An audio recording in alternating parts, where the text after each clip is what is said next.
Welcome to Furniture Industry News. Today is Tuesday, June 16th, 2026, and thanks for spending a few minutes with us. There's a lot moving across the industry this week, from how the best retailers are keeping customers loyal to a fresh tariff push out of Washington.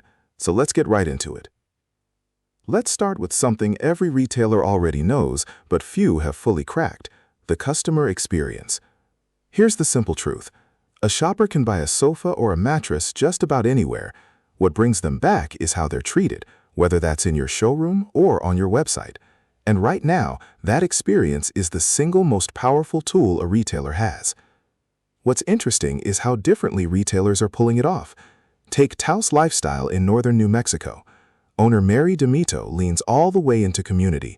She talks about customers as neighbors, because in a small mountain town, that's exactly what they are. She didn't just fill her front space with more furniture, she put in a gift shop with a standout greeting card selection. She built a 150-seat live music venue inside the store called Mary's Place. Her husband even turned the space between two buildings into an art gallery, which fits right in for a town known as an art colony. The whole idea is that you can't get that experience from a faceless chain. Now, for retailers operating in lots of markets, the math gets more complicated, and the answer comes down to people. John Bleed, Vice President of Sales at Slumberland, put it plainly. The right products, the right availability, the right financing, those are just table stakes. The number one thing that drives the experience is having the right people on the floor. As he said, nobody wants to work with a salesperson who looks miserable. Customers want someone who's genuinely excited to help, and the way you get those people is by treating them well and giving them a real career path. American Furniture Warehouse takes a slightly different angle, built around a clear and repeatable system. Customer Service Director Rob Naish says the company doesn't make promises it can't keep. Honesty is the policy, and leadership lives that out. Owner Jake Jabb still visits stores every single day, checking in with every department, even walking the warehouse floor. President Jackie Brookshire and Operations Manager Josh Silva do the same. Naish's colleague Chris Cheney summed it up nicely. You're only as strong as the weakest link in the chain, so getting everyone pointed at the same goal every day is what matters most. And then there's the online piece, because brick and mortar is only half the equation. Wayfair is a fascinating case here. It started as a digital brand and is now rolling out physical stores, basically the reverse of everyone else. Andrew Adelphio, who heads up customer service, says the lessons they learned online, things like room visualization, crisp merchandising, and reliable delivery windows, are now shaping their stores. His core message is that loyalty is built on consistency. Customers expect the same value and service whether they're on the website or walking through the door. So the takeaway for all of us is to treat online as an extension of the store experience, not a separate thing. Let's shift gears to the bigger picture, because uncertainty has basically become a permanent condition for our industry. Editor-in-Chief Bill McLaughlin made a sharp point this week. There's data from the National Retail Federation's Global Port Tracker showing a surge in June cargo volume as retailers pull orders forward to get ahead of expected fuel price hikes and new tariffs later in the year. On its own, that looks like a short-term move. But here's the thing. The same kind of early ordering happened last year, and again back in 2024. So this isn't a one-off reaction anymore. It's a strategy.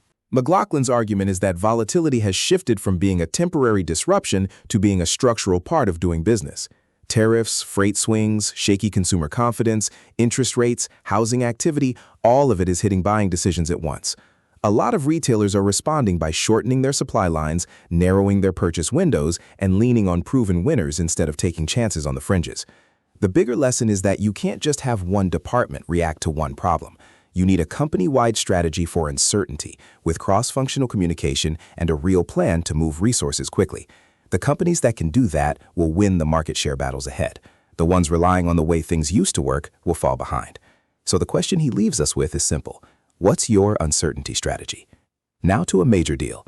Moto Motion has officially acquired Palliser, with the transaction confirmed after closing on May 29th. The details of the deal haven't been released, but the logic is starting to come into focus. In a letter back in April, Palliser's president and CEO Peter Thielman acknowledged the company had been dealing with liquidity challenges for a few years, which affected how quickly it could pay suppliers. Moto Motion, he noted, has been a trusted partner for more than 10 years. So this is a case of a cash-strong, technology-focused manufacturer stepping in to support a brand that was under financial strain. Here's why it could be a win for both sides. Reports indicate Palliser's headquarters in Winnipeg will continue, with no immediate changes to roles. That matters because it keeps Palliser's consumer research and design team in place, a group that's been good at turning consumer trends into thoughtfully designed products. Pair that design talent with Moto Motion's scale, its manufacturing strength, and its technology focus, and you can see the upside. Moto Motion's brands employed more than 6,300 people as of the end of last year, up more than 20% from the year before. For retailers, the near-term thing to watch is reliability, because Palliser is framing this deal around better lead times and more consistency, and that directly affects your floor. Some analysts are reportedly optimistic, but the real proof will show up at the next markets. Let's talk trade policy, because there's a new development worth your attention. The federal government is considering additional tariffs on countries it believes haven't done enough to curb forced labor.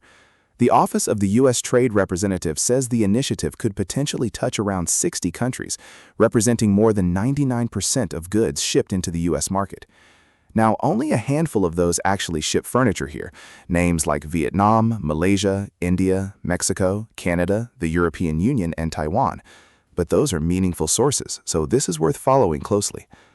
The logistics firm CV International told its members that tariffs of 10% could land on some countries, including Canada, Mexico, and the European Union, with 12.5% possible on others, including China, Vietnam, and India. The mechanics matter here. These duties are paid by the importer of record and then typically pass down the chain to retailers and eventually consumers. There are some near-term dates to know. A public hearing is planned for July 7th, written comments are due July 6th, and the deadline to appear at the hearing is June 22nd. One more wrinkle. Some trade observers think these measures could replace the current Section 122 tariffs when those expire on July 24th, though that's still speculation. Bottom line, now is a good time to map your exposure by country and pressure test your pricing. Let's take a quick trip overseas, where the experiential store battle is heating up in Australia. Kmart, which is still very big down under, is testing a new home store format called K-Home. It's a 41,000 square foot space full of budget-friendly furniture and homewares staged in room vignettes on platforms. If that sounds a lot like IKEA, that's the point. Kmart's chief commercial officer Callum Smith calls it a test prototype, and what happens next depends on how shoppers respond. For context, Kmart's parent company operates 449 stores across Australia and New Zealand. Meanwhile, IKEA itself proved the power of product buzz. Its new PS 2026 collection set off a genuine frenzy, with customers lining up before sunrise. Staff had to hand out wristbands to manage the crowds and set purchase limits to prevent hoarding. The lamps sold out first, with chairs right behind. It's a reminder that a mix of fun, function, and affordability still drives real excitement. But not every story overseas is a happy one.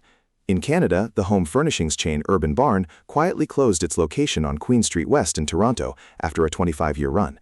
It's a reminder that mid-price physical retail without a strong experiential or value hook is still under real pressure. Before we wrap, a few quick items worth knowing. On the technology front, the premium mattress brand Saatva, which now runs 33 showrooms with 7 more on the way this year, is using artificial intelligence tools to streamline its customer support. The AI auto-routing has cut first touch time by more than 60%. About 90% of customers choose to start with a chatbot, and it successfully resolves the situation around 67% of the time. Their most recent monthly satisfaction score was a strong 4.92. But the leadership there is clear that the goal is never to replace the human. It's to give reps better tools, so both the customer and the employee have a better experience. On the consumer side, the latest data from Circana shows retail spending rose about 1% year-over-year in May, but unit demand actually fell. In plain terms, people are still spending, but they're being more selective and more value-conscious. Discretionary general merchandise saw revenue tick up, while units dropped more than 4%. As Circana's chief retail advisor Marshall Cohen put it, resilience in spending isn't automatic. It has to be activated by turning a purchase into a compelling, destination-driven experience that balances both value and enjoyment, which you'll notice brings us right back to where we started today.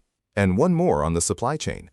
A new report from Clio found that nearly 3 in 4 companies lost revenue due to supply chain issues, even though most said their chain operates as intended.